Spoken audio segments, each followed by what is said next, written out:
Welcome back to Virginia This Morning, live here on CBS 6. Our next guest has her finger on the pulse. New information and tips happening in the financial world, and she just loves sharing those findings with you, our valued friends and viewers of the show, and talking about friends. Absolutely. She's one of them. Joining us live by Zoom this morning, Richmond financial advisor JB Bryan. JB, always a delight to see you. Happy Monday. Oh, it's so good to be here and to see you both together. And you just look like a flower. You're a flower, Jessica. No, those are the flowers. Oh, the print. She's a flower. Okay.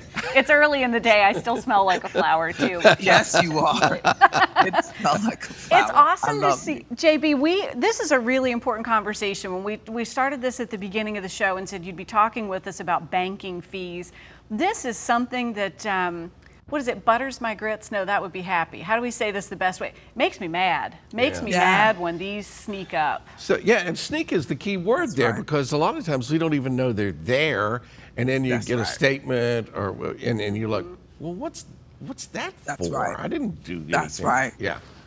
And they did a recent study, Bill and Jessica, that it's amazing. Just during this COVID time, they actually did a study and they discovered that there are banking deserts. Now, you've probably heard of a food desert, right? Mm-hmm. Well, a banking desert is just about the same, where you'll have minority communities that people of color are having challenges finding banks. And as a result of that, with not having any banks conveniently located, the bank rate survey found that people of color are paying, in many cases, dramatically more, twice as much as white Americans for bank fees. Is that not amazing? It is. And when you outline that, JB, and you think, well, by virtue of not having a local bank to be able to access, a lot of people watching may say, well, so what? I bank online. How does this affect me, right? But not everybody does. That's right. It is amazing, because even if I give you a suggestion that says to get your bank rates down, to save on bank fees, get an account online that may have a free account for you, I still have to tell you, you have to then have access to internet. Maybe then you may be paying more than the $12 bank fee that you may have. So it is a slippery slope, and I'm glad to see articles like CNBC.com expressed it. I'm glad to see that Bankrate is doing the research on it, and I'm really glad that we're having this discussion this morning, because now, because of COVID, it has spread not with just the minority community, it's gone outside of our community into an income issue. This new research has found that the bank rates are actually impacting low income, especially people whose income has changed because of COVID-19. I mean, very interesting point as well. So, JB, there's always been some kind of bank fees associated, but what you're saying is what's happened while nobody was looking is that not only did they go into communities that were underserved and jack up the fees, but just in general, because of people's income, the fees are higher. Yes. And a lot of times because bank accounts are requiring a minimum balance. So if you're not making the income that you were making before, you're more likely to drop below that minimum balance.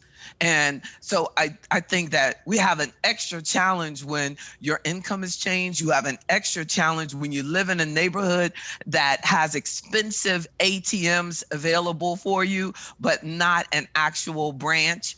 So I would say a major takeaway is to do direct deposit if you can.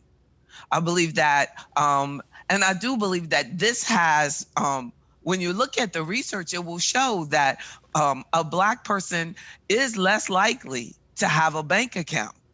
And that could be because, and it's gone beyond. I mean, the even for our Hispanic community, it showed that their bank fees are even higher than our Black community. So we do definitely need to put some time into helping. And this show definitely helps that. We realize there's a challenge. Make sure that if you use an ATM that's free. There are some convenience stores that are free, but typically if they're in our community, they're not free. That's really sad. JB, I have a question because I've been in places that had, where you used to go in and you say, "Can I get cash back?" And the cashier would say, "Sure." And you go over. Now they say, "No, we have an ATM over there." You go over to the ATM and it's like $4 or $5 to get your money out. That's right. Wait a minute, they used to give it to me for nothing. Now that's right. And so that's kind of what you're talking about, isn't it?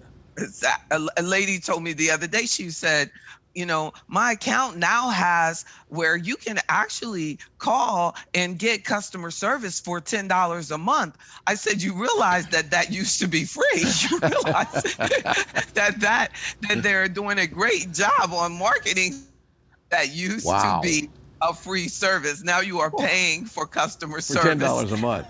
Yes, and excited about it. Be careful. Wow. Be careful. So JB, we have about a minute left. We've talked about a couple strategies. One, find an ATM that does not charge the fees. Again, that's an obstacle if you can't get to that one. But do you have other key things that we all can keep in mind with keeping those banking fees low?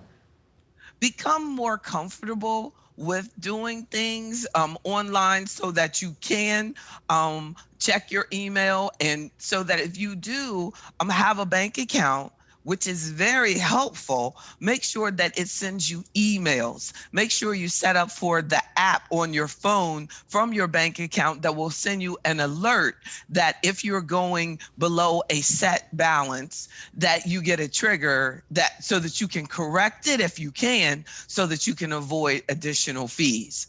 But so set the alerts before the challenge happens. But use technology as much as you can. Take advantage of direct deposit as well. Be careful with online accounts. They sound great. They say it's free, but many times it's free if you only do one transaction, or it's free if you only do 2 transactions within a month. So be very careful what you sign up for. When you're excited about the word free, make sure it's really free. Read that fine print. Right. JB always brings things to light that some of us hadn't even thought of. Thank you so much. Absolutely. Thank you for the opportunity. JB Bryan offers free weekly money seminars and webinars every Wednesday evening and Sunday morning. You'll find a link to more information at WTVR.com/PTL. And coming up next, we'll take a peek inside our inbox, checking out what came in over the weekend as part of Everywhere You Are. We'll be right back with that.